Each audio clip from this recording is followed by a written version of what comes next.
کا پس منظر تو یہ ہے کہ ہمارے والد محترم حضرت مولانا محمد سرفراز خان صفدر قدس اللہ سرہ العزیز، ان کا روحانی تعلق تھا نقشبندی سلسلے سے۔ حضرت مولانا حسین علی رحمۃ اللہ علیہ وہاں بچروں والے، جو موسوی شریف جو خانقاہ ہے ڈیرہ اسماعیل خان میں، نقشبندی سلسلے کی بڑی خانقاہ ہے، وہاں سے منسلک تھے، وہاں سے مجاز تھے۔ تو والد صاحب نے بیعت کی تھی حضرت مولانا حسین علی رحمۃ اللہ علیہ سے، اور حضرت والد صاحب کو اجازت بھی ان سے تھی، اور ان کی اجازت سے یہ عام طور پہ بیعت نہیں کرتے تھے لیکن کر بھی لیا کرتے تھے۔ سینکڑوں مرید ان کے ہیں جنہوں نے ان کے ہاتھ پہ بیعت کی ہے۔ تو ان کا تعلق یہ نقشبندی سلسلہ، موسوی شریف، حضرت مجدد الفسانی رحمۃ اللہ علیہ، یہ جو سلسلہ ہے سال کا۔ میرا بیعت کا تعلق تھا حضرت مولانا عبید اللہ انور رحمۃ اللہ علیہ سے، میرا ان کے ہاتھ پہ بیعت کی تھی سلسلہ قادریہ میں، طالب علم کے زمانے میں کی تھی۔ میں نے طالب علم کے زمانے میں ان سے ایک دفعہ دریافت کیا، بیعت میں نے کی تھی، تعلق آخر وقت تک رہا، جو اسباق اور سلوک ہے وہ نہیں ہوا۔ میں نے ایک دفعہ کیا تو کہتے طالب علم ہے، طالب علموں کو میں ادھر مصروف نہیں کیا کرتا، ادھر کیا۔ پھر ایک زمانہ میں یہ جمعیت علماء اسلام کی تحریکات میں بڑا آگے تھا، اور بڑا حضرت رحمۃ اللہ علیہ کے ساتھ میرا تعلق تھا، اور ان کے کارندوں میں ایک اہم کارندہ سمجھا جاتا تھا۔ ایک دن میں نے ذکر کیا کہ تو کچھ سبق وبق تو نہیں ہوئے، طالب علم کے زمانے میں آپ نے ویسے نہیں دیے تھے، اب کیا حکم ہے؟ شیخ تھے، تو میں نے بھی سچی بات سرسری طور پہ پوچھا، انہوں نے بھی سرسری سے جواب دیا کہ جو کچھ آپ کر رہے ہیں یہی سبق ہے آپ کا۔ میں بس میرا کام ہو گیا۔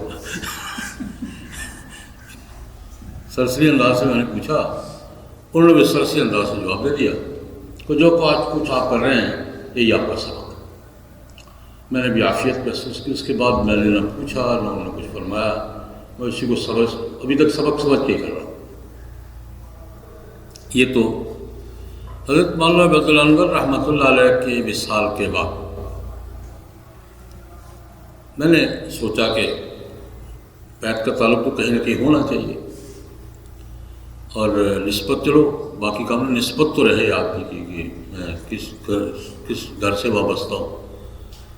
تو حضرت لاہوری رحمۃ اللہ علیہ، حضرت مولانا احمد علی لاہوری رحمۃ اللہ علیہ کے خلفاء میں نے نظر دوڑائی جو زندہ ہیں اور جن کے ساتھ مناسبت ہے، تو مجھے حضرت مولانا سید ابو الحسن علی ندوی رحمۃ اللہ علیہ کے ساتھ طبی مناسبت محسوس ہوئی، فکری مناسبت بھی تھی، طبی مناسبت بھی تھی۔ ان کی کئی مقامات پر زیارت بھی ہوئی، مجلسوں بھی شریک ہوا، ذوق بھی تقریباً ایک جیسا تھا۔ تو مجھے یہ ہوا کہ مجھے اپنے حلقے سے باہر نہیں نکلنا چاہیے، اور حضرت مولانا ابو الحسن علی ندوی رحمۃ اللہ علیہ اگر قبول فرما لیں تو مجھے ان سے وابستہ ہو۔ ملاقاتیں تو میری کئی دفعہ ہوئی تھی، لیکن جب یہ بات سنجیدگی کے ساتھ ذہن میں آئی تو پھر میں نے خط لکھا لکھنؤ۔ ملاقاتیں ہماری ہوتی رہتی تھی، سال میں ایک آدھ دفعہ حرم میں ہو گئی یا لندن میں ہو گئی۔ تو میں نے لکھا کہ یہ میرا مسئلہ ہے، حضرت مولانا عبید اللہ رحمۃ اللہ علیہ سے میں بیعت تھا، ان کے انتقال ہوئے کافی عرصہ ہو گیا ہے، اب میں چاہتا ہوں کہ اس دائرے میں ہی رہوں، اور آپ کے بارے میں میری خواہش ہے اگر آپ قبول فرمائیں تو مجھے بذریعہ خطی بیعت کر لیں، اپنی نسبت میں شریک کرنا۔ تو ان کا جواب آیا کہ ملاقات تو ہوتی ہی رہتی ہے۔ میں نے 2 درخواستیں کی تھی، ایک درخواست یہ کہ بیعت میں مجھے اپنے ساتھ شریک کر لیں نسبت میں، دوسری درخواست یہ کی تھی کہ ان کی حدیث کی اپنی ایک سند ہے، بہت سی اسناد ہیں، تو میں نے کہا اپنی حدیث سند کے ساتھ مجھے حدیث کی روایت کی اجازت بھی دے دیں۔ میں آپ کی سند کے ساتھ حدیث روایت کر سکوں۔ الحمدللہ مجھے بہت سے شیوخ سے روایت حدیث کا اجازت کا شرف حاصل ہے، شیخ فادانی رحمۃ اللہ علیہ سے، شیخ ابو غدہ رحمۃ اللہ علیہ سے، اور شیخ ناقبی رحمۃ اللہ علیہ سے، حضرت والد صاحب سے تو ہے، یہ پڑھا ہی ان سے ہے، حضرت صوفی صاحب سے۔ تو میں نے کہا حضرت اگر آپ اجازت دے دیں تو میں آپ کی سند سے روایت کرنا چاہتا ہوں۔ دو درخواستیں میں نے کی۔ انہوں نے جواب لکھا کہ ملاقات تو ہوتی رہتی ہے، کسی ملاقات پہ کر لیں گے، کسی ملاقات پہ موقع ملا کر لیں، دونوں باتیں کر لیں۔ پھر کچھ عرصہ گزر گیا تو میں نے پھر خط لکھا، میں نے کہا حضرت ملاقات تو ابھی تک نہیں ہوئی اور کوئی پتہ نہیں، نہ آپ کا پتہ ہے نہ میرا پتہ ہے، تو آپ مہربانی فرمائی دیں۔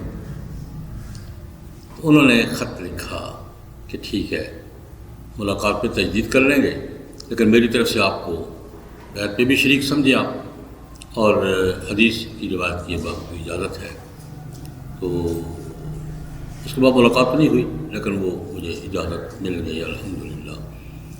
بیعت بھی منسلک ہو گیا میں، اور یہ میرے دوسرے شیخ ہیں، اور روایت حدیث کی اجازت مل گئی، ان کا بھی انتقال ہو گیا۔ یہ تو ہے میری جو اپنی لائن تھی، وہ یہ تھی۔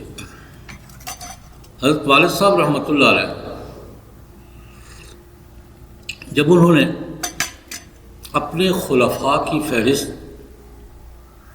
تحریر فرمائی، مکہ مکرمہ میں دوستوں نے توجہ دلائی، ان کو حج پہ گئے ہوئے تھے، حضرت اپنے خلفاء کی فہرست دے دی۔ حضرت والد صاحب نے لکھوائی، مفتی جمیل خان شہید نے ان کے ہاتھ کی لکھی ہوئی، اور والد صاحب رحمۃ اللہ علیہ دستخط فرما دیے، اس میں میرا نام بھی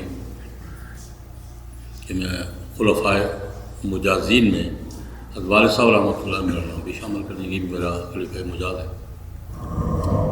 خیر فہرست مجھے ملی، مجھے خوشی ہوئی، لیکن مجھے خوشی کے ساتھ ساتھ کچھ الجھن بھی ہوئی کہ میں گیا،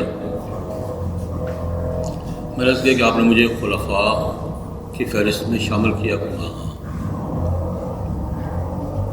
میں نے کہا میں تو اس لائن کا آدمی نہیں ہوں، جو بات سیدھی سیدھی ہے، میں تو اس لائن کا آدمی، میری تو لائن ہی اور ہے، میں تو اس لائن کا مطلب کر دیا میں نے، ٹھیک ہے ہو جاؤ گا۔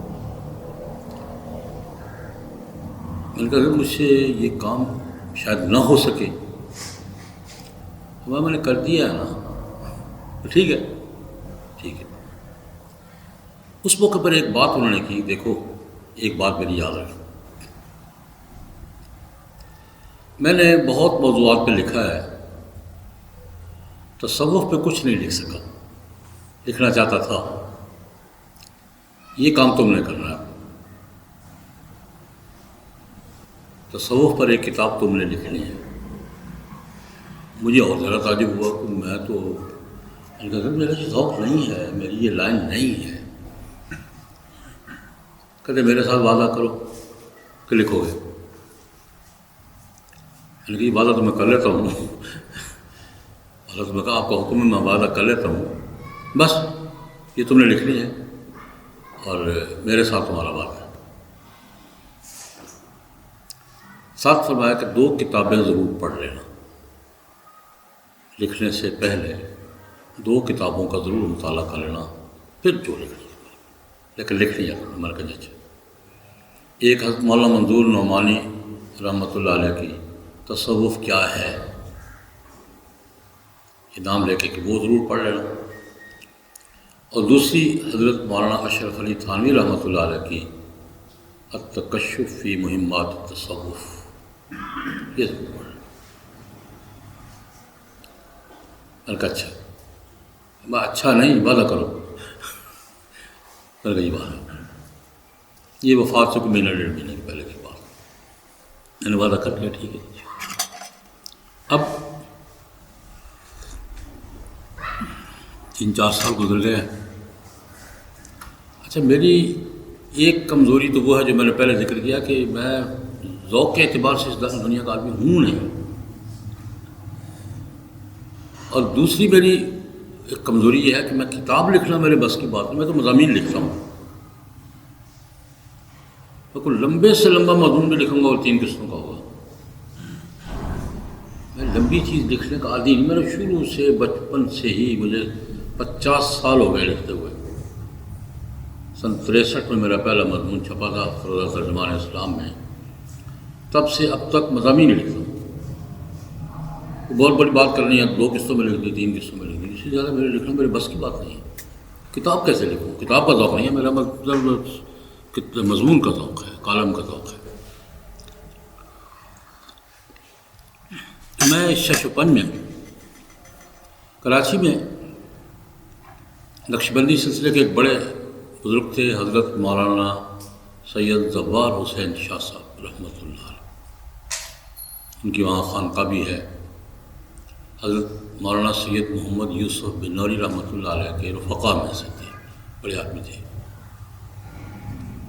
ان کی بہت سی کتابیں فقہ پر بھی ہیں، ان کی کتاب اور کتابیں بھی ہیں، اور اللہ والے بزرگ عالم بھی تھے اور بزرگ بھی تھے. ان کے پوتے ہیں ڈاکٹر سید عزیز الرحمٰن. اب وہ ان کا جو روحانی حلقہ ہے نا کراچی میں، وہ ڈاکٹر مولانا فضل الرحمٰن یہ شاہ صاحب رحمۃ اللہ کے بیٹے ہیں، اور ڈاکٹر سید عزیز الرحمٰن یہ پوتے ہیں. کبھی کبھی مضامین ان کے ساتھ بڑا فاضل آدمی ہے، بہت فاضل آدمی، نوجوان ہے. وہ میرے پیچھے پڑ گئے کہ آپ، میں نے لکھ دیا تھا کالم میں کہ والد صاحب کی وفات پر جو میں نے کالم والم لکھے نا، تو لکھا کہ مجھ سے نوازا لیا تھا. کہنے کے وعدہ پورا کرو. میں نے کہا وعدہ ان سے کیا تھا نا.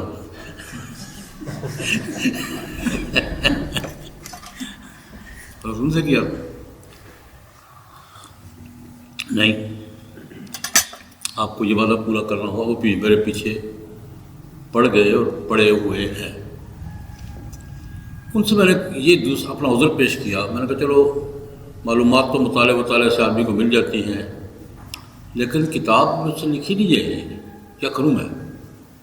وہ بھی چونکہ کتابی دنیا کے آدمی ہیں. میں نے کہا لمبی چھوڑی کتاب میرے بس کی بات نہیں ہے. کہنے لگے آپ ایسا کریں، اس موضوع پر کچھ محاضرات کرتے ہیں، 8-10 محاضرات ہو جائیں، ان محاضرات کو قلم بند کر لیا جائے، اس پر آپ نظر ثانی کر لیں، اس کو سیٹ کر دیں، مجموعہ شائع ہو جائے گا، کتاب ہو جائے گی.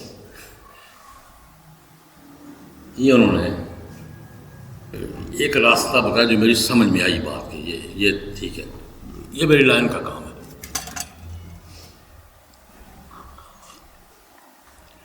ان سے بھی میں نے وعدہ کر لیا، ٹھیک ہے. وعدہ تو انہوں نے لے لیا، میں نے کر لیا. وہ کراچی ہے، گجرانوالہ کے محاضرات کہاں ہوں گے؟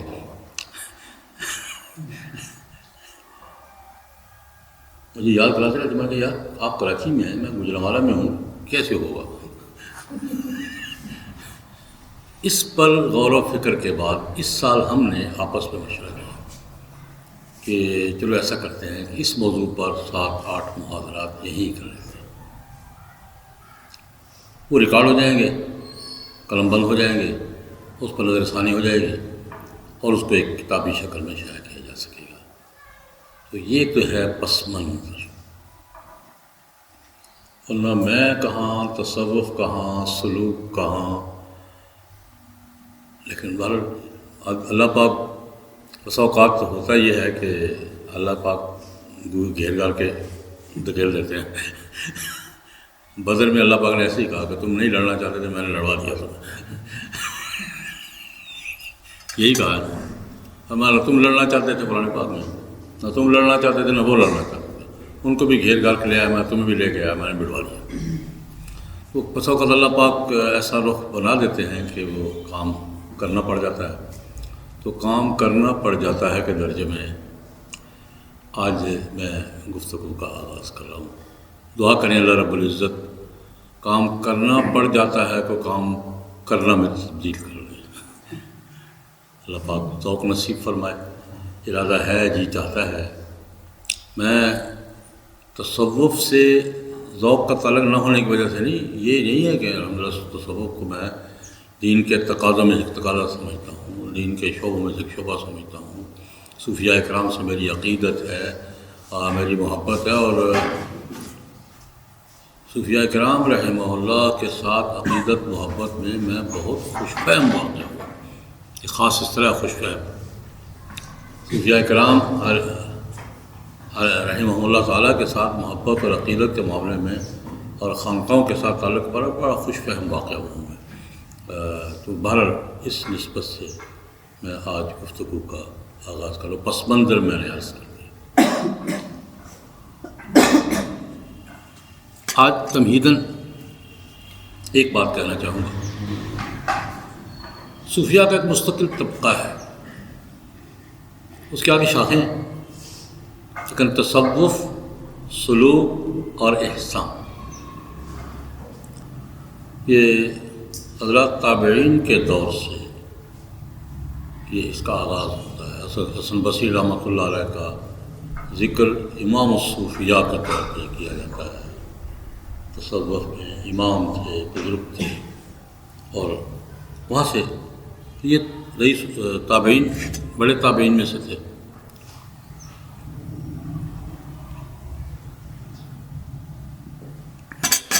اس کے بعد آہستہ آہستہ یہ منظم ہوتا گیا۔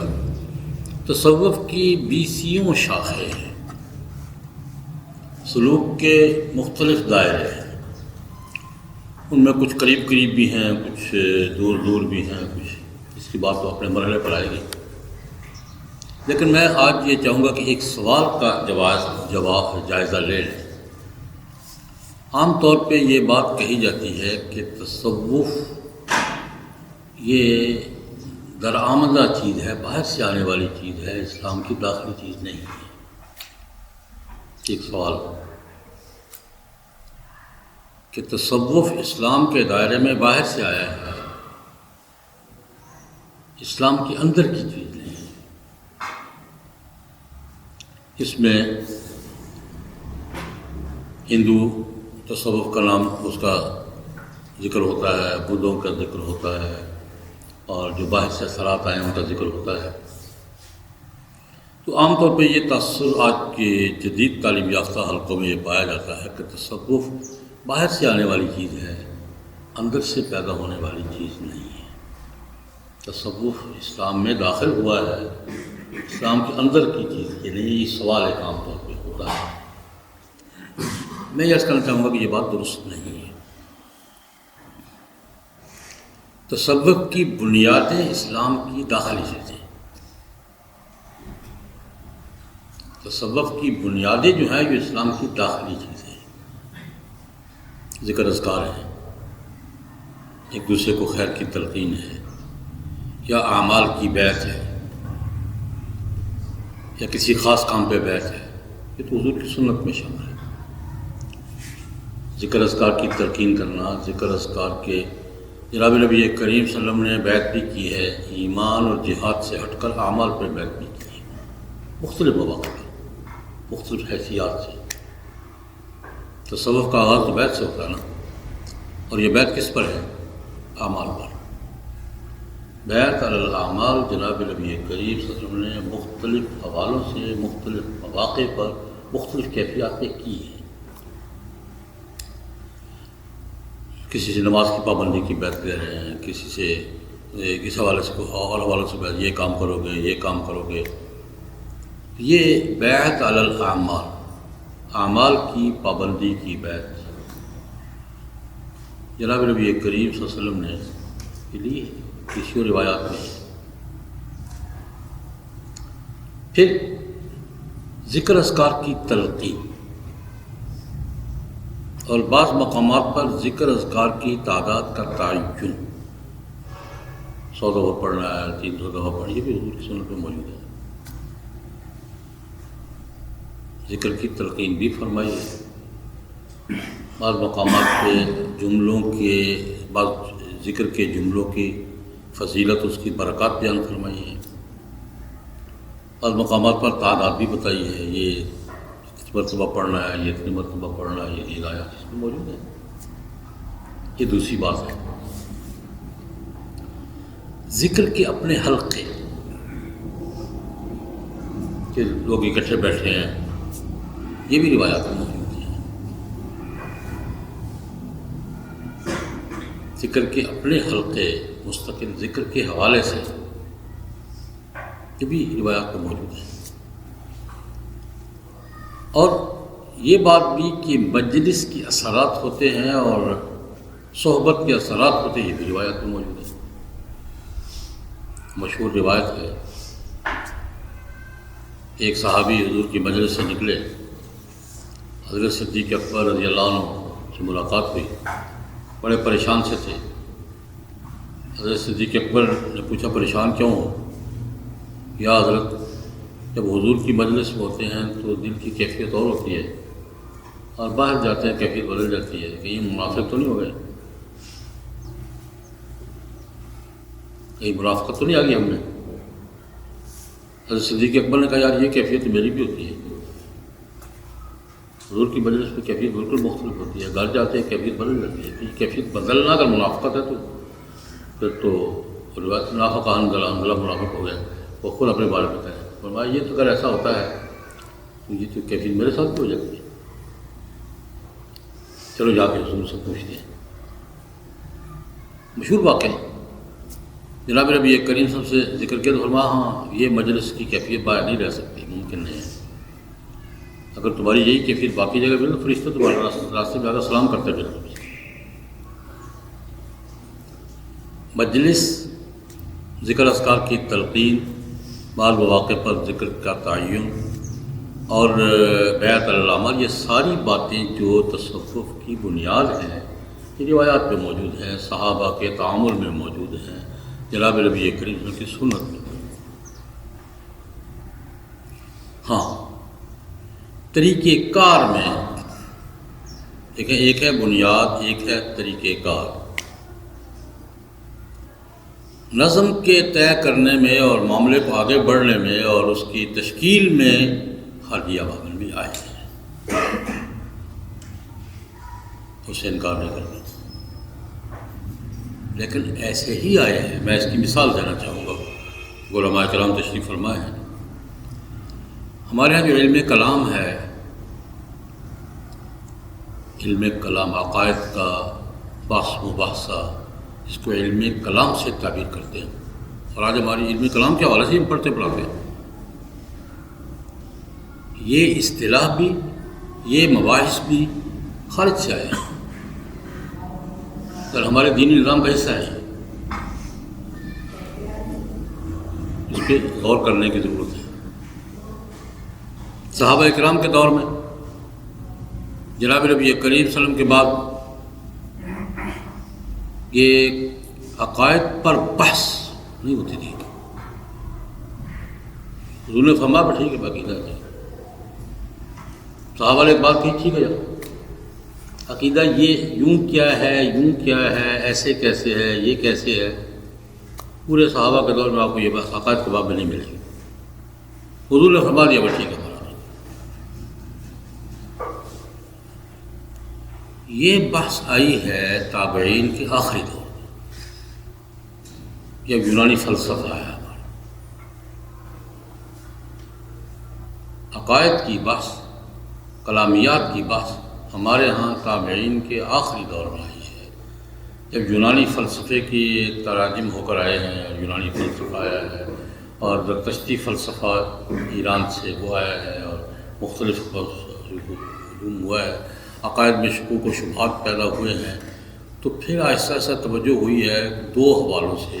ایک یہ ہے کہ ہمیں اپنے عقائد کا نظام منظم کرنا چاہیے، اور دوسرا باہر سے آنے والے شکوک شبہات کا ہمیں جائزہ لینا چاہیے، اور جو شکوک و شبہات جواب ضروری ہے وہاں جواب دینا چاہیے. یہ ضرورت پیدا ہوئی. اس ضرورت نے علم کلام کو ہمارے اندر در اندازی کا موقع دیا، حتیٰ کہ ابتدا میں تو عقائد پہ بحث کو بدعت سمجھا جاتا تھا. عقائد میں کلام کو، جس کو ہم علم کلام کہتے ہیں، کہ صفات کی بحث کیا ہے اور ذات کی بحث کیا ہے اور وجود کیا ہوتا ہے، اور یہ ساری باتیں، اس کو بدعت کہا جاتا تھا. اور امام ابو یوسف رحمۃ اللہ علیہ تک تو یہ بات تھی. امام ابو یوسف رحمۃ اللہ علیہ کا فتویٰ تھا کہ متکلم کے پیچھے نماز نہیں ہوتی.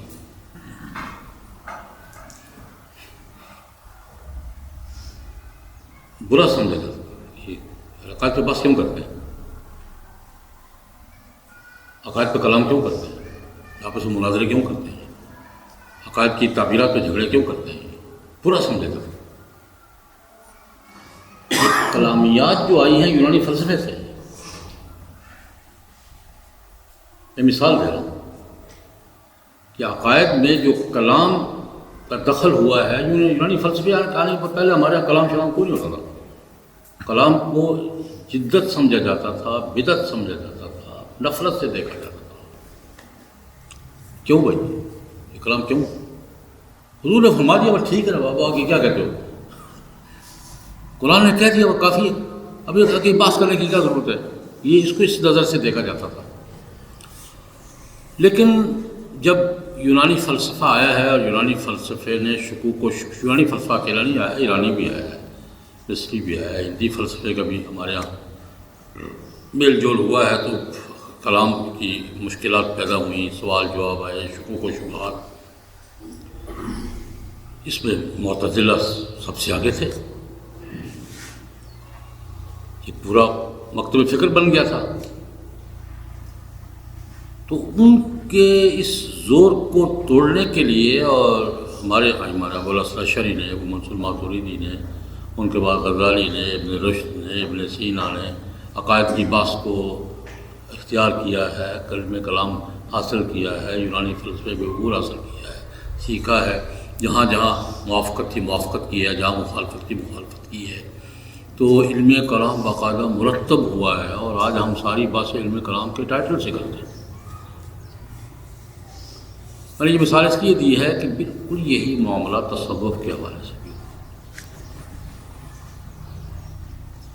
جس طرح عقائد کی بحثوں میں ہمارا سامنا یونانی فلسفے سے ہوا ہے، ہندی فلسفے سے ہوا ہے، ایرانی فلسفے سے ہوا ہے، مصری فلسفے سے ہوا ہے، اور ہم نے اس تقابل کی فضا میں اپنے عقائد کے یعنی ایک ڈھانچہ مرتب کرنے کے لیے اور باہر سے چیزوں کے دخل کو روکنے کے لیے ہم نے ایک نظام بنایا ہے.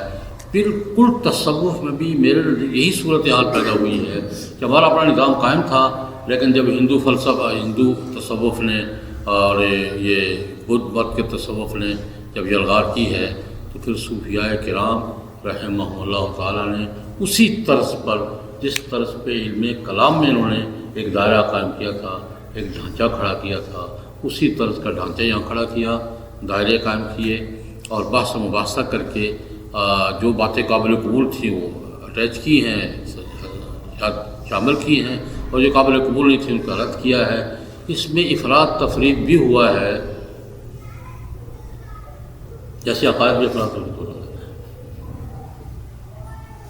افراد تفرید ہوا ہے، عقائد میں بھی ہوا ہے، لیکن اعتدال اور توازن، جمہور ہمیشہ اعتدال اور توازن پہ رہے ہیں. تو میں نے اس سوال کا جائزہ لینا چاہا ہے تمہید کے طور پر کہ تصوف اور سلوک کے بارے میں یہ تو آپ کہہ سکتے ہیں کہ جس طرح علم کلام کی ترتیب میں، اس کے ڈھانچے کی تشکیل میں اور سوال و جواب میں اور یہ شکوک و شبہات کے رفع میں ایک ڈھانچہ ترتیب دیا اور علم کلام ہمارے اندر ہو رہا ہے. یہ بات درست ہے کہ ہم نے بہت سی باتیں اپنے تصوف کے ڈھانچے کی تشکیل میں، ہندوازم کی باتیں بھی آئی ہیں، دوسری بھی آئی ہیں، لیکن یہ بات کہ بنیاد تصوف کی کسی اور فلسفے پر ہے، یہ بات درست ہے. ہمارے سلوک، تصوف اور احسان کی بنیادیں قرآن پاک کے احکام پر ہیں، سنت پر ہیں، تعامل صحابہ پر ہیں. بنیادیں ہماری داخلی ہیں. ڈھانچے کی تشکیل میں جیسے باقی عوامل، باقی معاملات میں آئے ہیں، یہاں بھی آئے ہیں. تو آج میں نے تمہیداً دو باتیں عرض کی ہیں، ایک تھوڑا سا پس منظر اس گفتگو کا، اور دوسرا یہ کہ تصوف کے بارے میں نے عرض کیا کہ یہ خارج سے آنے والی چیز نہیں ہے، ہماری داخلی چیز ہے. بنیادیں ہماری موجود ہیں اور قرآن و سنت میں ہیں، تعامل صحابہ میں ہیں، اور اس بنیاد پر تصوف آگے بڑھا ہے. کیسے بڑھا ہے، آگے کیا ہوئی ہے، یہ بات انشاءاللہ العزیز اگر نشست سے کریں. اللہم صلی علی سیدنا محمد.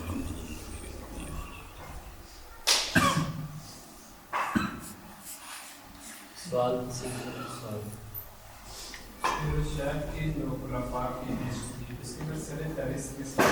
جی حضرت مولانا ڈاکٹر عبدالرزاق سکندر صاحب دامت برکاتہم العالیہ.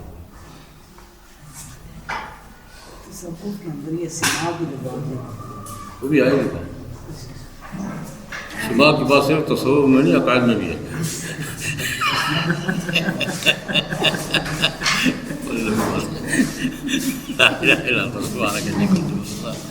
الحمد للہ رب العالمین.